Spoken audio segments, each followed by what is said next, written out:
विद्यार्थियों, ऑनलाइन कक्षा में आज आपका स्वागत है।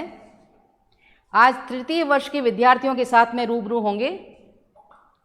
तृतीय वर्ष का प्रथम प्रश्न पत्र आधुनिक काव्य और आधुनिक काव्य के अंतर्गत मैथिली शरण गुप्त, इसको अपन पढ़ रहे हैं। पूर्व की कक्षा में भी आपने देखा कि हमने चारों ही कालों को समझते हुए आधुनिक काल तक पहुँचे और देखा कि आधुनिक काल की काव्य धारा में क्या अंतर आया। जैसे भक्ति काल में भक्ति की काव्य धारा प्रभावित हुई, रीति काल में श्रृंगारिकता की, और आधुनिक काल आते आते 19वीं शताब्दी तक राष्ट्रीयता, मातृभूमि के प्रति प्रेम, समर्पण और मानवतावाद इत्यादि की भावनाएं कविता के माध्यम से सामने आने लगी। इस काल में गद्य का भी बीजारोपण हुआ और गद्य की विविध विधाओं का बहुत ही विस्तार के साथ में रचनाकारों ने, साहित्यकारों ने अध्ययन किया और उसको साहित्यिक रूप दिया। तो आधुनिक काल में मैथिली शरण गुप्त का जहाँ तक प्रश्न है वो हमारे द्विवेदी काल में आते हैं। पहले भारतेंदु काल और फिर द्विवेदी काल। द्विवेदी काल में आते आते आदर्शवाद, नैतिकता की कविता भी प्रबल हो गई और समाज केंद्र में आ गया। सामाजिक समस्याएं साहित्य के माध्यम से, पत्रकारिता के माध्यम से हमारे सामने आने लगी। तो पहले समाज को समस्या से मुक्त करो, फिर हम आज़ादी की जंग को लड़ने के लिए तैयार हो सकते थे। और नारी को भी शिक्षित करना उतना ही हमारा सबसे बड़ा प्रश्न था, क्योंकि जब तक एक पहिया विखंडित है, अधूरा है, तब तक समाज की गाड़ी चल नहीं सकती। तो नारी को भी उतना ही सबल, सशक्त और शिक्षित बनाना हमारे लिए अपेक्षित हो गया और ये आधुनिक काल की मांग थी।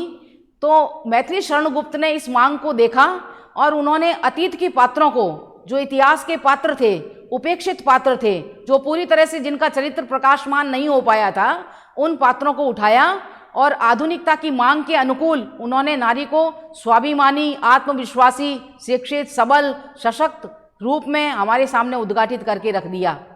चाहे तो उनकी भारत भारती लें, चाहे जयद्रथ वध लें, अथवा ये तीनों ही साकेत, केकई, उर्मिला, यशोधरा, विष्णुप्रिया, इनमें ये सारे पात्र हमारे सामने आते हैं जो इतिहास में उपेक्षित रह गए और अपने नए आकार के रूप में इन्होंने आधुनिक चेतना से संपन्न रूप में हमारे सामने प्रकट हुए। तो पूर्व की कक्षा में हमने केकई को शुरू किया था, मैथिली शरण गुप्त की कविता केकई को, और ये आपको प्रसंग मैंने बताया कि जैसा रामायण काल में भी आपने सुना है, देखा है कि केकई ने अभिभूत होकर दशरथ जी से 2 वचन मांगे थे। एक में राम का वनवास और दूसरे में पुत्र को राजगद्दी, भरत को राजगद्दी।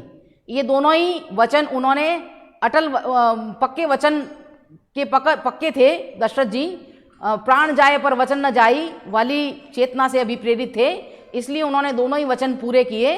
और राम जी चूंकि पिता के भक्त थे और माता के भी, तो उन्होंने उन वचनों की रक्षा के लिए वनवास को ग्रहण किया और भरत जी को राजगद्दी मिले, इसलिए तीनों ही राम, लक्ष्मण और सीता वनवास के लिए निकल पड़े।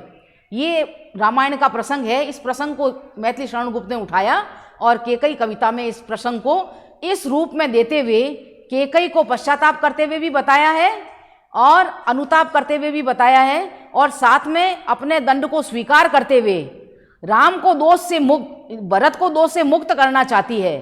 भरत का इसमें कोई दोष नहीं है, वो उसको दोष से मुक्त करना चाहती है, क्योंकि उसके हाथ से दोनों ही निकल गए। पति भी निकल गया, देहावसान को प्राप्त हो गए थे, तड़प तड़प कर दशरथ जी ने प्राण त्याग दिए, तो पति को भी खो दिया और पुत्र को भी खो दिया एक प्रकार से। भरत भी कुपित थे उतने ही, क्योंकि राम को वनवास वो नहीं चाहते थे और राम को वनवास मिला। ऐसी राजगद्दी से भी क्या करना जिसमें राम को वनवास मिले। तो राम की चरण पादुका को रखकर उन्होंने जितने भी दिन प्रशासन किया, राज्य का कार्य देखभाल किया, उन्होंने राम की चरण पादुका को सिंहासन पर रखकर किया। वो राम के इतने प्रिय थे, इतने ही भक्त थे, तो भरत जी नहीं चाहते थे कि राम को वनवास मिले और वो मिल गया, इसलिए वो कुपित थे माता से कि किस कोख से मैंने जन्म लिया। वो कोख भी उन्होंने अपने अभिशप्त माना। तो इस प्रकार से कुपित भरत को जो केकई ने खो दिया था, उससे वो बहुत अंदर से अंदर आत्मग्लानि से, पश्चाताप से भरी हुई थी, अनुताप से भरी हुई थी। तो वो कहती है कि श्रीखंड आज अंगार खंड है मेरा। वो कहती है कि जो इतना शीतल था भरत, श्रीखंड कहते हैं चंदन को। चंदन कितना शीतल होता है, सुवासित होता है, पवित्र होता है, उतना ही पवित्र था भरत का चरित्र, उतना ही पावन था, उतना ही पवित्र था, उतना ही शीतल था। तो इतने शीतल और पवित्र पावन चरित्र वाला भरत जो है आज अंगारखंड बन गया है, आग के समान जला देने वाला, ताप से भरा हुआ, तेज से भरा हुआ, और एक प्रकार से केकई का चरित्र उससे भस्मीभूत हो रहा है। तड़प तड़प कर वो अपना प्राण त्याग देना चाहती है भरत के इस रूप को देखकर। तो जो शीतल था वो आज अंगारखंड के समान हो गया।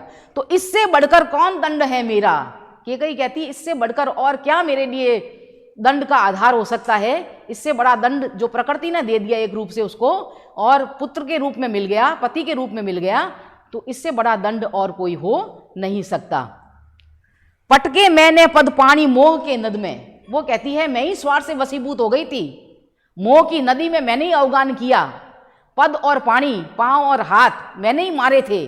तो ये स्वार्थ से वशीभूत होकर जो मैंने मोह की नदी के अंदर अपने आप को डुबो दिया पूरी तरह से, उसी के कारण ये सारा कर्म हुआ है। इसमें भरत का कोई दोष नहीं है, मैंने ही ये किए, ये मेरे हाथ पांव मैंने ही मोह के नद में डुबोए, स्वार्थ में अंधी होकर मैंने ही ऐसा कुछ कार्य किया। तो इसमें भरत का दोष नहीं है। जन जन क्या क्या करते नहीं स्वप्न में मद में, कहते हैं कि स्वप्न में कई गलतियां हो जाती हैं और मद यानी अहंकार में भी कई गलतियां हो जाती हैं।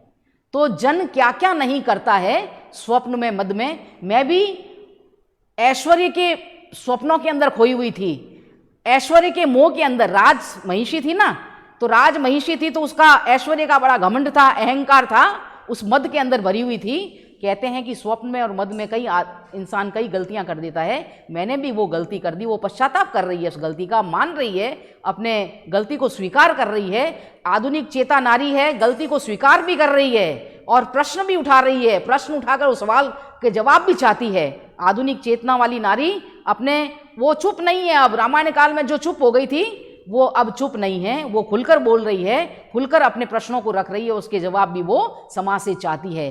कि वात्सल्य के अंदर इंसान क्या नहीं कर सकता, वात्सल्य में भरा हुआ है तो अपने पुत्र के मोह के लिए वो कर सकता है। ममता है, ममता क्या नहीं करवा सकती, तो ममता के मोह के अंदर वो राजगद्दी मांग सकती है। तो इसमें कोई अनुचित कर्म उसको नहीं लगता। ये ममता और वात्सल्य का सवाल था, इसलिए उस सवाल के जवाब भी वो समाज से मांगती है। तो विद्यार्थियों, आज अपन ये इन पंक्तियों को ही करेंगे, कल इससे आगे करेंगे। तब तक के लिए धन्यवाद।